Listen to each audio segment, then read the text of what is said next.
मेष राशि एक बहुत जल्दबाजी वाली राशि है। तो मेरी सलाह है कि यदि मेष राशि के लोग हर काम को पेशेंस के साथ करें तो उनके बिगड़ते हुए काम भी बनने शुरू हो जाएंगे। भाइयों और बहनों, आज मेरी चर्चा का विषय है कि मेष राशि वालों के लिए सितंबर का महीना किस तरीके का रहेगा। गोचर की स्थिति आप लोगों के लिए सितंबर के महीने में किस तरीके की रहेगी और आप लोगों के लिए क्या एनर्जी लेकर आ रहे हैं गोचर के ग्रह, इन सब की तमाम चर्चा आज हम इस वीडियो के अंदर करने वाले हैं। जय श्री कृष्णा। मैं निधि जोशी आप लोगों का अपने एस्ट्रो निधि चैनल पर तहे दिल से स्वागत करती हूँ। भाइयों और बहनों, वो यह जो मेरा राशिफल है सितंबर के महीने का, ये चंद्र राशि के ऊपर आधारित है, क्योंकि गोचर के ग्रहों की जो स्थिति होती है वो चंद्र राशि के ऊपर के आधार के ऊपर ही देखी जाती है। तो गोचर के ग्रहों की स्थिति आप लोगों के लिए क्या लेकर आई है, आप लोगों का वैवाहिक जीवन किस तरीके का रहेगा, आप लोगों का स्वास्थ्य कैसा रहेगा, आप लोगों की शिक्षा कैसी रहेगी, आप लोगों का व्यापार कैसा रहेगा, आप लोगों के लिए धन की स्थिति कैसी रहेगी, आप लोगों के लव अफेयर्स कैसे रहेंगे, आप लोगों का करियर किस तरीके का रहेगा, इन सब बातों की तमाम चर्चा आज वीडियो के अंदर मैं करने वाली हूँ। तो देर न करते हुए चलिए वीडियो स्टार्ट करते हैं।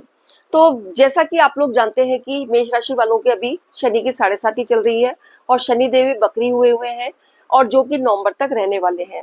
तो गोचर की स्थिति आप लोगों के लिए किस तरीके की रहेगी। आप लोगों के जो लग्नेश हैं वो बनते हैं मंगल देव, जो कि आपके षष्ठ भाव के अंदर गोचर कर रहे हैं। तृतीय भाव के अंदर गुरुदेव गोचर कर रहे हैं। चतुर्थ भाव के अंदर शुक्र देव गोचर कर रहे हैं और पंचम भाव के अंदर सूर्य देव, बुध देव और केतु देव गोचर कर रहे हैं। इसके अलावा एकादश भाव के अंदर राहु देव गोचर कर रहे हैं और द्वादश भाव के अंदर शनि देव गोचर कर रहे हैं, जो कि अभी अपनी वक्री अवस्था के अंदर है। इसके अलावा 14 सितंबर को वो मंगल देव तुला राशि के अंदर प्रवेश करेंगे, जो कि अभी आपके षष्ठ भाव के अंदर गोचर कर रहे हैं। बाद में 14 तारीख के बाद से आप लोगों के सप्तम भाव के अंदर गोचर करेंगे। फिर 17 सितंबर को सूर्य देव आपके पंचम भाव के अंदर गोचर कर रहे हैं, जो कि इस अब 17 सितंबर के बाद से आपके षष्ठ भाव के अंदर गोचर करेंगे। उसके बाद 15 सितंबर को शुक्र देव आपके सिंह राशि के अंदर गोचर करेंगे और बुध देव भी आपके इस 15 सितंबर को ही कन्या राशि के अंदर गोचर करेंगे। तो इस तरीके से ग्रहों की गोचर की स्थिति रहने वाली है। अब ग्रहों के गोचर आप लोगों के लिए सितंबर के महीने के अंदर क्या कह रहे हैं, तो इसकी चर्चा आज हम इस वीडियो के अंदर करने वाले हैं। सबसे पहले हम आपकी शिक्षा देखते हैं, क्योंकि शिक्षा का भाव पंचम भाव है जिससे शिक्षा देखी जाती है। उसके अंदर सूर्य, बुध और केतु की युति बनी हुई है। सूर्य देव यहाँ पर स्वराशि के हैं और बुध देव भी बैठे हुए हैं, जो कि बुधादि योग बना रहे हैं। तो आप लोगों की स्टडी पे फोकस अभी समय अच्छा बना रहेगा। आप लोगों का जो आप लोगों ने जो सिलेबस तैयार कर रखा है या कोई टारगेट बना रखा है अपनी स्टडी को लेकर, वो पूरा होगा। साथ के अंदर आपके अंदर एक अजीब सा आत्मविश्वास बना रहेगा अपनी स्टडी को लेकर और आप लोग अपनी स्टडी को फोकस कर पाओगे। अगर आप लोग किसी कॉलेज वगैरह के अंदर एडमिशन लेना चाहते हैं तो ये समय आप लोगों के लिए अच्छा है। इस समय आप लोगों के अंदर एक अजीब सा आत्मविश्वास रहेगा, आप लोग अपनी पढ़ाई को फोकस कर पाओगे और साथ के अंदर यदि आप सरकारी प्रतियोगी परीक्षाओं की तैयारी कर रहे हैं तो उसके अंदर आप लोगों को सफलता मिलेगी। लेकिन यह सब जो सब बातें हैं ये आपके खाली 17 सितंबर तक ही हो सकेगा, क्योंकि उसके बाद सूर्य देव गोचर करके आपके षष्ठ भाव के अंदर आ जाएंगे। तो आप लोगों के जो ये फल जो मैंने बताए उनके अंदर थोड़ी कमी देखने को मिलेगी।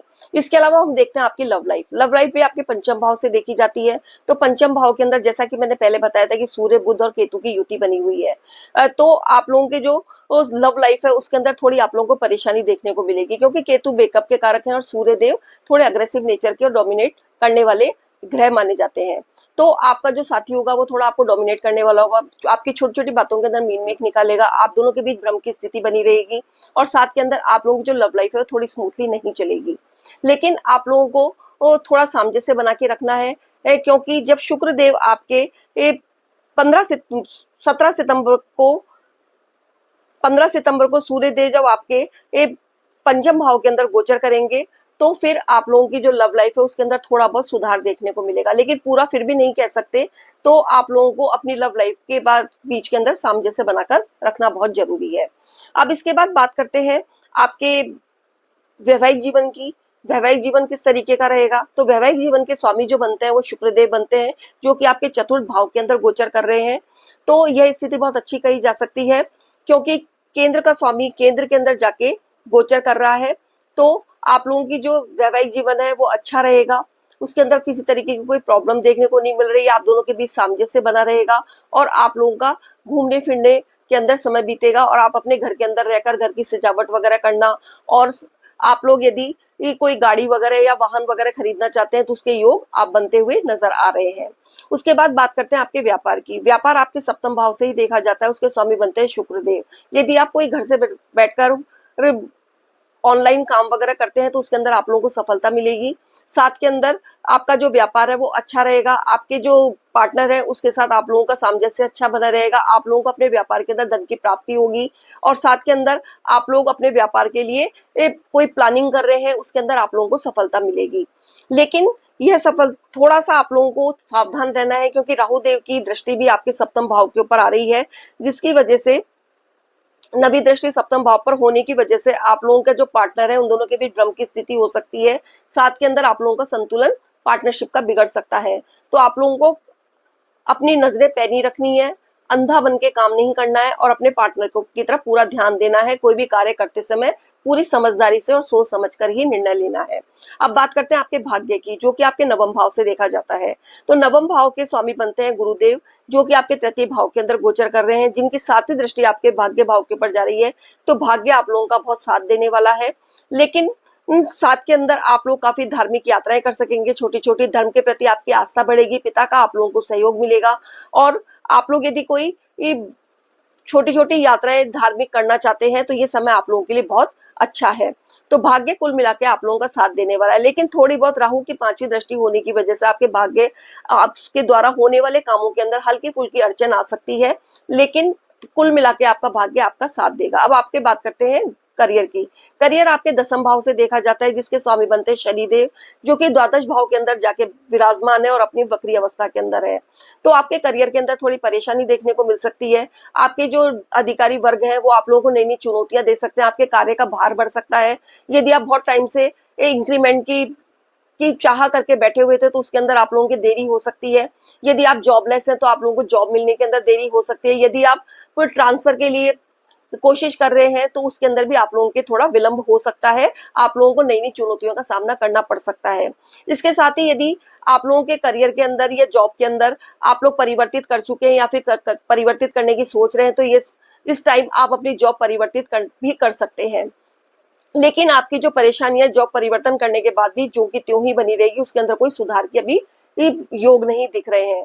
इसके साथ ही आपके राहुदेव आपके द्वादश भाव एकादश भाव के अंदर विराजमान है, जिसकी वजह से आपकी सारी डिजायर्स पूरी होंगी। लेकिन आपको अपनी डिजायर्स पूरी करने के लिए जल्दबाजी नहीं करनी है, आप लोगों को शॉर्टकट का रास्ता नहीं अपनाना है, क्योंकि शनि की आपकी 7.5 चल रही है। मैं आगाह कर रही हूँ, शनि की आप लोगों के 7.5 चल रही है और शनिदेव अभी वक्री अवस्था के अंदर है, तो आप लोगों को परेशान कर सकते हैं और आपकी सारी डिजायर्स के अंदर विलंब कर सकते हैं। तो आप लोगों को शॉर्टकट का रास्ता नहीं अपनाना है अपने डिजायर्स पूरी करने के लिए। कोई धोखाधड़ी किसी के साथ नहीं करनी है, पूरी ईमानदारी के साथ और पूरी मेहनत के साथ अपना कार्य करना है और अपनी डिजायर्स पूरी करनी है। तो इस तरीके से शनिदेव आपके द्वादश भाव के अंदर बैठकर आपके खर्चों को बढ़ा सकते हैं, आपके हॉस्पिटल के खर्चों को बढ़ा सकते हैं और आप लोगों को कुछ ना कुछ पैरों से संबंधित बीमारी भी दे सकते हैं। पैरों के अंदर दर्द हुआ या फिर कोई एड़ी के अंदर दर्द हुआ, इस तरीके की आप लोगों को थोड़ी बहुत परेशानी दे सकते हैं। तो आप लोगों को उपाय के तौर के ऊपर क्या करना है, आप लोगों को रोजाना सूर्य देव को अर्घ देनी है। इसके अलावा हनुमान चालीसा का पाठ आप लोगों को नियमित रूप से करना है, क्योंकि हनुमान चालीसा का पाठ करने से आपके मंगल भी कंट्रोल होंगे और साथ के अंदर शनिदेव भी कंट्रोल होंगे। आप लोगों को हर मंगलवार के दिन हनुमान मंदिर जाकर माथा टेक कर आना है और उनसे प्रार्थना करनी है। इसके अलावा आप लोगों को गायत्री मंत्र का नियमित रूप से जाप करना है। यदि आप ये सब उपाय करते हैं तो सितंबर का महीना आपके जीवन में आने वाली परेशानियों को बहुत हद तक कम करता है। भाइयों और बहनों, यदि आप लोगों को मेरा वीडियो पसंद आया तो प्लीज मेरे वीडियो को लाइक कीजिए, शेयर कीजिए और बेल आइकॉन का बटन दबाना मत भूलिएगा, ताकि मेरे वीडियो के सभी नोटिफिकेशन आप लोगों को समय समय पर मिलते रहे। सेफ रहिए, स्वस्थ रहिए। धन्यवाद। जय श्री कृष्णा।